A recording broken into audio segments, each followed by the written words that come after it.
এক চাষি তার গাধার পিঠে বোঝা চাপিয়ে রওনা হলো শহরের দিকে। গাধাটি ছিল বুড়ো ও দুর্বল। গ্রাম থেকে শহরে যাওয়ার রাস্তাটি ভালো ছিল না।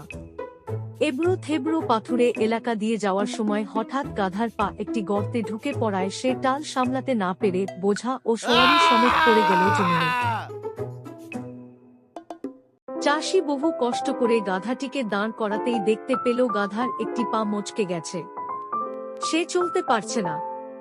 চাষি বিরক্ত হয়ে বোঝা কাঁধে তুলে নিয়ে গাধাকে সেখানে ফেলে রেখেই চলে গেল। হতভাগা গাধা খোঁড়া পায়ে কোথায় যাবে কোথায় না তার দিশা খুঁজে পেল না।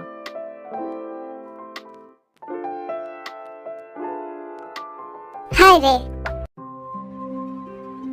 এই বেইনসাফ মানুষগুলোর জন্য সারাটা জীবন শুধু বোঝাই টানলাম। আজ যখন বুড়ো, দুর্বল ও